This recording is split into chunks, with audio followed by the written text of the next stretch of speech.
Hello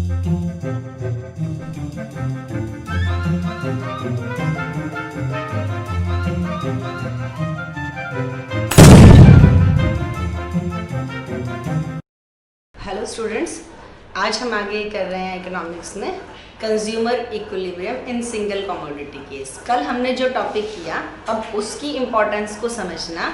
हमने कल किया था law of diminishing marginal utility, है ना।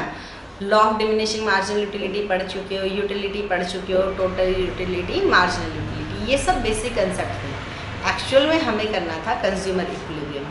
आप सोच के देखो, इकोनॉमिक्स की कंसेप्ट की शुरू में ये बताया, it is a science with which consumer wants to maximise its satisfaction, producer wants to maximize its profit and government wants to maximize its social welfare। तो वही काम करने के लिए हम ये सारे के सारे टूल पढ़ रहे होते हैं जो हमने law of diminishing marginal utility वगैरह की कंसेप्ट करी। आज हम अपने बेसिक टॉपिक पर आते हैं, कंज्यूमर इक्विलिब्रियम। ये 6 मार्क्स में क्वेश्चन आता है और बहुत ज़्यादा बार आया है consumer equilibrium in single commodity case. देखिए, ये हम कंज्यूमर इक्विलिब्रियम जो है वो हम आपकी टोटल 2 कंसेप्ट हमने पढ़ी थी, याद करिए, कार्डिनल अप्रोच और ऑर्डिनल अप्रोच। एक अप्रोच ये कहती है कि यूटिलिटी गिनी जा सकती है, जैसे आप अपना रुपया काउंट कर पैसा काउंट कर सकते हो, जिस तरीके से किसी का वेट काउंट किया जा सकता है, हाइट काउंट करी जा सकती है, उसी तरीके से कह रहे हैं यूटिलिटी भी गिनी जा सकती है। मैं नहीं कह रही हूँ कि ये सच है, पर ऐसा कहा गया। और ये किसने कहा? ये कार्डिनल अप्रोच में प्रोफेसर मार्शल ने कहा। तो ये मार्शलियन अप्रोच पढ़ रहे हैं। दूसरी अप्रोच से कंज्यूमर इक्विलिब्रियम पढ़ेंगे। उन्होंने कहा यूटिलिटी थोड़ी ना गिनी जा सकती है, यूटिलिटी को तो बस ज़्यादा से ज़्यादा रैंक कर सकते हो कि इस चीज़ से ज़्यादा मिली दूसरी चीज़ से, वो कंपैरेटिवली ज़्यादा रियलिस्टिक है, वो हम बाद में पढ़ेंगे। कंज्यूमर इक्विलिब्रियम अभी हम पढ़ रहे हैं, consumer equilibrium in single commodity case. जो ये मार्शलियन अप्रोच है, इसके भी 2 पार्ट बन जाते हैं। पहला केस है सिंगल कमोडिटी केस। देखिए, इसके अंदर हम अगर पढ़े कंज्यूमर इक्विलिब्रियम, हम मार्शल की अप्रोच पढ़ रहे हैं जिसमें उन्होंने कहा कि यूटिलिटी को गिना जा सकता है। यूटिलिटी को गिना जा सकता है, ठीक है, लेकिन 2 केस का मतलब क्या हुआ? 2 केस में सिंगल कमोडिटी केस ये कहता है कि मान लीजिए, अज्यूम ही करना है, ठीक है, let's assume that consumer is spending all his income only on consumption of a single commodity.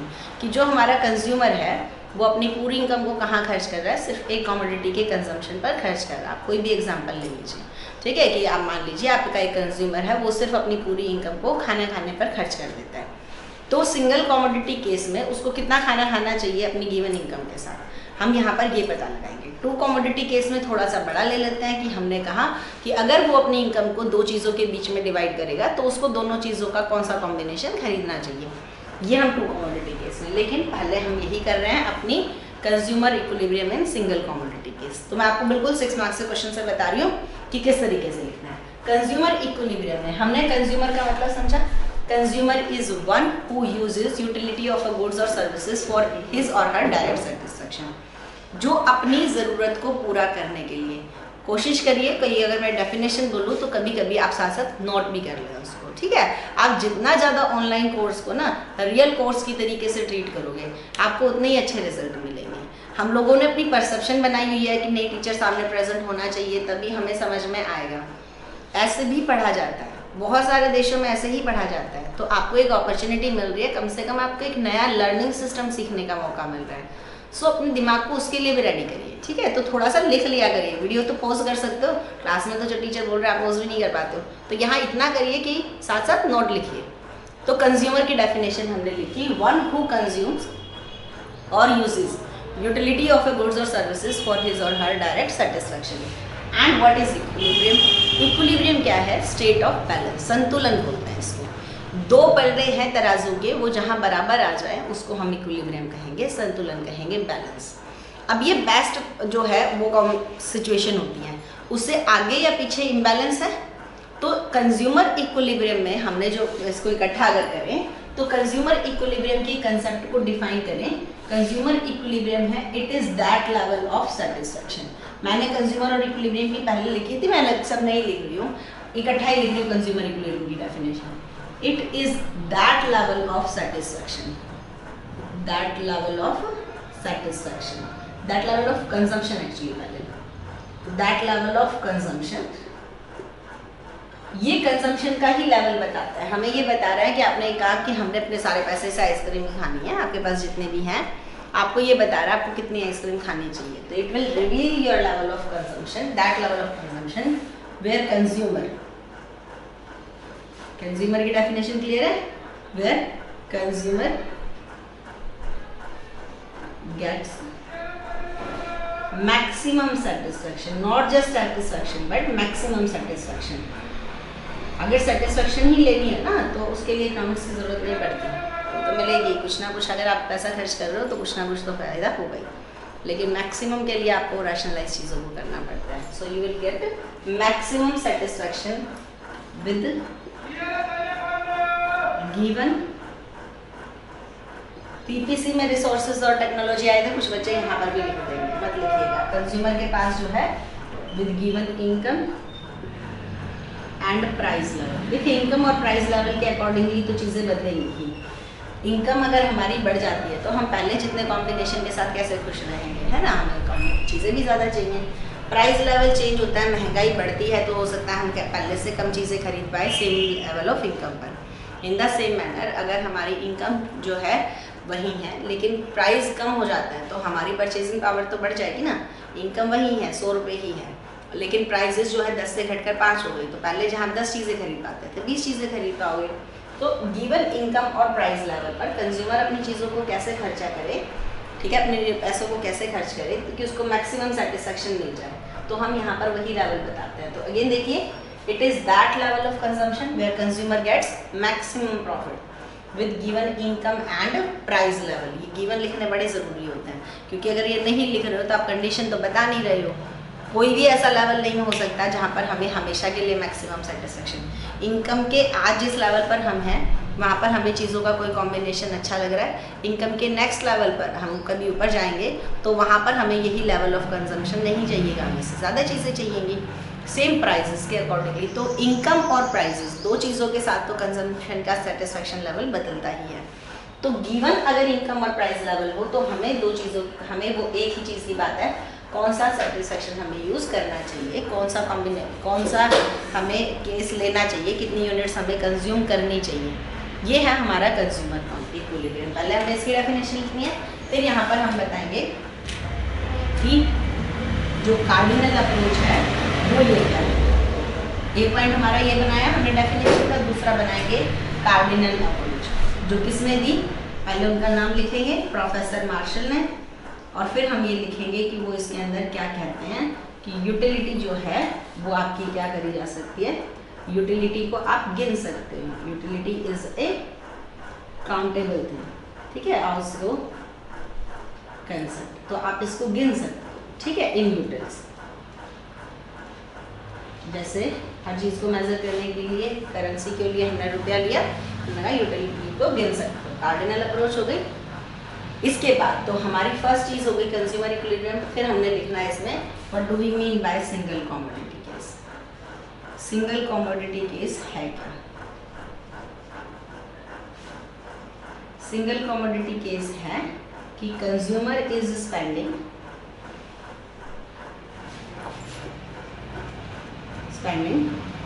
all his income, his or her income on a single commodity. Let's take X, हम X ले लेते हैं उस commodity, क्योंकि वो अपना सारा पैसा एक ही चीज़ के ऊपर खर्च कर रहा है, तो वो कितना, ये हमने लिखा। हमारे शुरू किया, हमारे 6 मार्क्स का क्वेश्चन आ रहा है, तो हम कंज्यूमर इक्विलिब्रियम का नॉर्मली 6 मार्क्स में क्वेश्चन है, तो पहले हमने 2 नंबर के अकॉर्डिंगली कंज्यूमर इक्विलिब्रियम को डिफाइन किया, फिर हमने बताया कार्डिनल अप्रोच क्या है, और फिर हमने बताया सिंगल कमोडिटी का क्या मतलब है। अब हम देखते हैं कंडीशंस ऑफ कंज्यूमर इक्विलिब्रियम क्या है। ये मैं रेस कर रही हूँ, ठीक है, 3 चीज़ें हमने यहाँ पर लिखी और हमारे ये 2 मार्क्स तक का क्वेश्चन यहाँ तक कंप्लीट हो जाता है।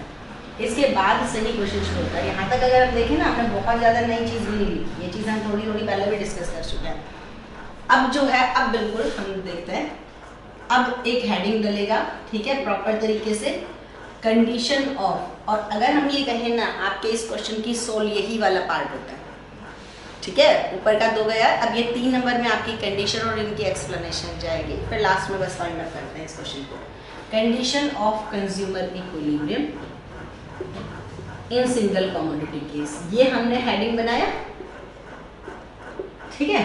और कंडीशन क्या है, कंडीशन से when marginal utility of x, ठीक है, divided by marginal utility of money is equal to price x, ठीक है। यहाँ पर ये कंडीशन जो है हमारी पूरी हो जाए, या इसको इस तरीके से भी लिख सकते हो mu x by px, ठीक है, is equal to marginal utility of money, ठीक है। दोनों तरीके से ठीक है, कुछ नहीं किया, क्रॉस मल्टीप्लाई करके इसको यहाँ ले आए हैं। ये हमारी कंडीशन है। अब यहाँ पर हमें समझना है कि ये क्या लिख दिया, ये तो कुछ अलग ही चीज़ हुई, नहीं हुई है, हम पढ़ चुके हैं उसके बारे में। अब इन तीन चीज़ें हैं हमारे पास, marginal utility of X, marginal utility of money और प्राइस ऑफ एक्स। आप एक सिंपल सी चीज़ में करूँ, आपको कोई चीज़ जो है अगर एक्सचेंज करनी है, खरीदनी है, तो पहली चीज़ है आप उसके बदले में कुछ ना कुछ पे करने वाले हो, और पेमेंट के बदले में आपको कुछ ना कुछ मिल रहा है। यानी कि दो चीज़ें एक्सचेंज में साथ साथ चलती हैं, पे एंड गेट, ठीक है। और जब तक आपको पे है, ये समझ में आता है, और गेट है, जब तक आपको जो मिल रहा है वो आपको ज़्यादा लग रहा है, आपको लग रहा है जो मुझे मिल रहा है मेरी पेमेंट को अगर मैं कंपेयर करूँ तो वो ज़्यादा है, तो वो जो ज़्यादा मिला है आपको, जो थोड़ा फ़ायदा आया है, उसको हम कंज्यूमर सरप्लस कहते हैं भाषा में, ठीक है ना। जो इतना भी हमें ज़्यादा मिल रहा है, वो आपका फ़ायदा आपको और कंज्यूम करने के लिए इनकरेज करेगा, और आप उसको और ज़्यादा कंजम्पशन को अपनी बढ़ाओगे। और जैसे जैसे हम किसी चीज़ को कंज्यूम करते चले जाते हैं, उससे मिलने वाली मार्जिनल यूटिलिटी क्या होती चली जा रही है, कम होती चली जाएगी। हम आइसक्रीम का एग्जांपल लें, पहली यूनिट आपने आइसक्रीम की कंज्यूम करी और आपको 20 रुपीज़ देने पड़े, आपको लग रहा है 20 के बदले में तो ये इसका कोई मुकाबला नहीं है, आपको वो बहुत अच्छी लगी, 20 रुपये आपको कुछ भी नहीं लग रहे उसके सामने। फिर आपने सेकेंड यूनिट भी कंज्यूम करी उसकी, क्योंकि 20 रुपये आपको कुछ नहीं लग रहे, अभी भी आपको लग रहा है कि 20 रुपये से ज़्यादा आपको सेटिस्फेक्शन मिली, आप अभी भी खुश हो। तीसरी जब आपने कंज्यूम करी, आपको लग रहा है कि नहीं बस अब हो गया, वहाँ पर क्या हो गया, तो पहले में जब तक हमारा पेमेंट से हमारा गेटिंग बराबर रहेगी, हमारा डिसीजन आएगा कंजम्पशन को बढ़ाने का। जैसे ही हमें लग रहा है कि जो हम पे कर रहे हैं और जो हमें गेट हो रहा है वो हमारा इक्वल हो गया, इस केस में कंजम्पशन रुक जाएगा, आप और ज़्यादा कंज्यूम नहीं करोगे, ना कम ना ज़्यादा। इसको ही इकोनॉमिक्स में हम क्या देते हैं, कंज्यूमर इक्विलिब्रियम, ठीक है, बेस्ट सिचुएशन होती है। और अगर तीसरी सिचुएशन है, जो हम पे कर रहे हैं हमें लगता है वो ज़्यादा है, इतना कुछ मिल नहीं रहा है, ठीक है, उस केस में क्या होगा, अब यहाँ पर आपका कंजम्पशन करना बनता नहीं है। हम बहुत सारी चीज़ों को उनके प्राइस देकर छोड़ दिए होंगे ना, हम जो प्राइस को देकर चीज़ों को छोड़ देते हैं, हम ये लगाते हैं कि हमें मिलेगा क्या और हम पे क्या कर रहे हैं। जब हमें लग रहा है कि जो हमें मिल रहा है, गेट है, वो हमारी पेमेंट से बड़ा है, तभी हम उस चीज़ को खरीद रहे हैं। लेकिन अगर हमें लग रहा है कि हमारी पेमेंट ज़्यादा बढ़ी है, हमें हमारा पैसा ज़्यादा डियर लग रहा है, और जो लग रहा है कि फ़ायदा तो मिलेगा पर उतना नहीं है जितना हमने सेक्रीफाइस करने के लिए किया है, उस केस में आप कंजम्पशन नहीं करोगे, छोड़ देते हैं ना चीज़ों को, बराबर है तो हो गया एक्सचेंज, ना बढ़ाओगे ना कम करोगे, बस रुक जाओगे। यही चीज़ों को थोड़ा सा इकोनॉमिक टर्म्स में मिल रहा है हमें, हम किसी भी चीज़ के लिए जो पैसा दे रहे हैं वो प्राइस हो गया, हमें जो मिल रहा है वो है मार्जिनल यूटिलिटी ऑफ एक्स, उस कमोडिटी से मिलने वाली satisfaction, divided by the utility of money. Marginal utility of money क्या है, ये चीज़ समझने की है। मार्जिनल यूटिलिटी ऑफ मनी है, जैसे कि मार्जिनल यूटिलिटी ऑफ एक्स हमें समझ में आता है, additional utility, marginal utility of x क्या है, additional utility, utility through additional consumption. जितना भी हम एडिशनल कंजम्पशन करते चले जा रहे हैं उससे मिलने वाली यूटिलिटी क्या हो गई, हमारी marginal utility. Marginal utility of money क्या है, ये चीज समझिए, worth of a unit of money. आप जो पैसा दे रहे हो ना, आपने 20 रुपीज़ दिए एक आइसक्रीम के लिए, इस 20 रुपीज़ के लिए आपकी इस 20 रुपये में भी कुछ यूटिलिटी है ना, जो हमें मिल रहा है उसमें यूटिलिटी है आइसक्रीम में, जो हम पे कर रहे हैं 20 उसमें भी तो कुछ उपयोगिता है ना। हम यहाँ पर इकोनॉमिक्स से पॉइंट ऑफ व्यू से करें तो हम सिर्फ कहते हैं कि हर चीज़ में, चाहे वो पैसा है चाहे चीज़ें हैं, यूटिलिटी होती है। आपके लिए उस 20 रुपये की क्या इंपॉर्टेंस, क्या सिग्निफिकेंस, और इकोनॉमिक्स की भाषा में कहें तो क्या यूटिलिटी है। 20 रुपये की यूटिलिटी कैसे पता करें? हर एक व्यक्ति के लिए 20 रुपये की यूटिलिटी अलग होने वाली है ना। गरीब आदमी के लिए 20 रुपये की यूटिलिटी कुछ और होगी, मिडिल क्लास के लिए कुछ होगी, रिच सुपर रिच लोगों के लिए 20 रुपये की यूटिलिटी कुछ और होने वाली है। तो यूटिलिटी तो सब्जेक्टिव होती है इस तरीके से तो, लेकिन फिर भी हम यहाँ पर यूटिलिटी किसी पर्सन स्पेसिफिक के अकॉर्डिंगली अगर कर रहे हैं, उसके लिए 20 रुपये की यूटिलिटी कैसे पता चलेगी? वो 20 रुपये को खर्च करके जिन गुड्स एंड सर्विसेज को नॉर्मली खरीदता है, वहाँ पर हम कहते हैं कि उस चीज़ों से जो उसको यूटिलिटी मिली वो उससे कंपेयर कर लें। जैसे कि आप मान लीजिए आपने देखा आपके घर पे कोई लेकर आया 3-4 हज़ार रुपये के वो गॉगल्स ले आया अच्छे से, ठीक है, भाई लेकर आया। अब आपको आगे कह रहे हैं कि 3-4 हज़ार पेरेंट्स कैसे कर रहे हैं, 3-4 हज़ार में तो ये आ जाता, 4000 के आए तो 4000 में ये आ जाता है, इतनी इससे तो अच्छा इतनी जीन्स ले आता है, ये ड्रेस ले आता है, ये शूज़ आ जाते हैं, गॉगल्स में क्या ही होगा। वो क्या कर रहे हैं? वो आपको मार्जिनल यूटिलिटी ऑफ मनी बता रहे हैं। वो बता रहे हैं कि 4000 के इक्वलेंट ये चीज़ें आ सकती हैं, और जो चीज़ें आ सकती है उससे ये सेटिस्फेक्शन मिलता, और वो सेटिस्फेक्शन को बराबर में रख कर देखो ये 4000 के बराबर का सेटिस्फेक्शन आपको इससे मिल रहा है, हो सकता है आपको मिल रहा है। तो वही चीज़ें कंपेयर आपने करी होंगी, अगर आप रैशनल हो तो नहीं करी हैं तो वो प्रूव कर देंगे कि आपने कितना ही रैशनल डिसीजन लिया वो चीज़ें खरीद कर। तो ये 20 रुपये का हमें क्या करना है? Worth of a unit of value, आपके लिए उस चीज़ की कीमत क्या है। हम सबकी बात नहीं कर रहे हैं, आपकी बात कर रहे हैं, क्योंकि आपका कंज्यूमर इक्विलिब्रियम एक का बना रहे हैं, जिसका भी बना रहा है उसी की बात करिए कि उसके लिए मार्जिनल यूटिलिटी ऑफ मनी क्या है, उसको जो चीज़ मिल रही है मार्जिनल यूटिलिटी ऑफ एक्स वो क्या मिल रही है, इसको हम कहते हैं marginal utility of x in terms of money. Margin इस पूरे ये जो मैंने लिखा है ये इतना सा, इसको इकट्ठा लिखा जाता है marginal utility of x in terms of money. एक तरफ तो हम अपनी मार्जिनल यूटिलिटी को in terms of money define कर लेते हैं, ठीक है ना। जितनी मार्जिनल यूटिलिटी ऑफ मनी बढ़ती चली जाएगी, मार्जिनल यूटिलिटी ऑफ एक्स कम होती जाएगी। इसको यूँ समझो, मार्जिनल यूटिलिटी किसी चीज़ से मिल रही है 100 रुपये, मार्जिनल यूटिलिटी ऑफ मनी हमारे लिए है 50, तो हमें उस चीज़ से मार्जिनल यूटिलिटी ऑफ मनी मिल रही है 2। अगर मार्जिनल यूटिलिटी ऑफ मनी जो है वो बढ़कर हो जाती है 100, तो हमें कितनी मिलेगी? 1। वही तो मैं कह रही हूँ, मार्जिनल यूटिलिटी ऑफ मनी, पैसे की इंपॉर्टेंस आपके लिए बढ़नी शुरू हो गई तो फिर आपको वो जो है मार्जिनल यूटिलिटी ऑफ एक्स पर नेगेटिव इफेक्ट पड़ेगा। दूसरी चीज़ रखी आपने, प्राइस को रखा, तो जितना ज़्यादा हमारी मार्जिनल यूटिलिटी ऑफ एक्स जो है इन टर्म्स ऑफ मनी वो इक्वल होगी, वो तो हमारा है कंज्यूमर इक्विलिब्रियम की सिचुएशन। ये मैंने सिर्फ एग्जांपल के लिए बताया कि ये इकोनॉमिक टर्म में कई बार बच्चों को कंफ्यूज होता है और आप पहली बार कर रहे हो, और कंज्यूमर इक्विलिब्रियम काफ़ी इंपॉर्टेंट टर्म होती है, तो थोड़ी सी टेक्निकल और मुश्किल भी है, लगती है बच्चों को। तो कोई बात नहीं, फर्स्ट टाइम पे नहीं समझ में आ रहा, बुक पढ़िए, दोबारा से देखिए, फिर आपको ज़रूर समझ में आ जाएगा। एक चीज़ और समझना है, 2 पॉसिबल इक्वेशन और हो सकती है। ये भी हो सकता है कि marginal utility of x by M, ये एक्चुअल में क्या है? ये है हमारा गेट, और अगर ये सिचुएशन है प्राइस से हमें ज़्यादा लग रहा है, ये हमारा क्या है? पे। तो सीधी बात है हम अपना कंजम्पशन बढ़ाएंगे। अभी तो लिखा जब हमें मिल ज़्यादा रहा है, जितना हम पे कर रहे हैं, तो हम अपना कंजम्पशन बढ़ा देते हैं। इक्वल है, ये इक्विलिब्रियम की सिचुएशन है, ये हम 2 इक्विलिब्रियम की लिख रहे हैं, और ये सिचुएशन है marginal utility of x in terms of money lesser than P x. ये तो सीधी जो हम पे कर रहे हैं वो हमें ज़्यादा लग रहा है, इतना हमें फ़ायदा लग नहीं रहा है, तो हम क्या करेंगे? कंजम्पशन को घटा देंगे। ये 2 सिचुएशन हो गई, कहाँ कंजम्पशन को बढ़ाना है और कहाँ कंजम्पशन को कम करना है। गेट और पे को बस हमें बैलेंस आउट करना है, वो हमारी इक्विलिब्रियम हो गई। और जहाँ पर भी ये चीज़ सिचुएशन है it is greater than P x, वहाँ पर हमारा क्या हो गया? वो सिचुएशन हमारी सिंपल सी चीज़ आ गई। हमारी इक्वेशन ये कहती है कि फिर उस सिचुएशन में हमें फ़ायदा नहीं आने वाला है, यहाँ पर हमें कंजम्पशन बढ़ाना चाहिए। इसको कंज्यूमर सरप्लस की स्टेज कहेंगे, where we are getting more than what we are paying, और इसको हम कहेंगे कंज्यूमर जो है लॉस की सिचुएशन कहेंगे, जो हमें कंपेल करेगी कि हम चीज़ों को पहले से कम कंज्यूम करें, ठीक है ना। तो ये सिचुएशन रहेगी हमारी पहली, ठीक है।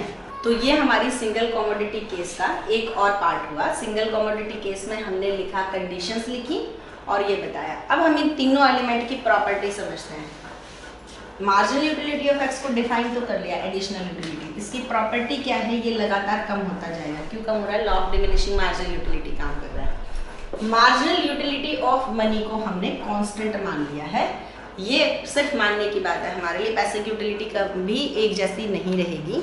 आज जो 100 रुपये की वैल्यू है, 10 साल बाद 100 रुपये की वैल्यू आपके लिए वो नहीं रहने वाली। आपके लिए जो 100 रुपये की वैल्यू है, आपके जो बड़े भाई हैं उनके लिए वो 100 रुपये की वैल्यू भी वही हो, वो ज़रूरी नहीं है, क्योंकि उनकी अर्निंग शुरू हो गई है, अच्छा काम कर रहे हैं, वहाँ पर अलग हो जाएगी, ठीक है। तो वो चीज़ें अलग, लेकिन हमने यहाँ एज्यूम कर लिया है that marginal utility of money will remain constant, कि सारे 100 रुपये की वैल्यू एक ही जैसी है। और ये सिर्फ अजम्पशन सर, मैं कह रही हूँ ये अजम्पशन से इनकी सबसे बड़ी क्रिटिसिज्म बनेगी।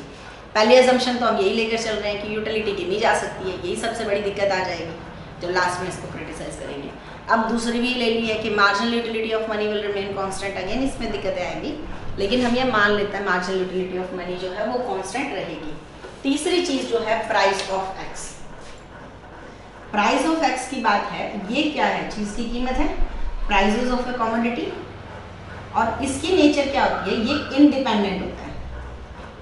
इंडिपेंडेंट को यूं समझिए, आपने आइसक्रीम की प्राइस पूछी 20 रुपये 50 रुपये जो भी अगले ने बताई, वहां पर उसकी प्राइस आपके कंजम्पशन से चेंज नहीं होने वाली।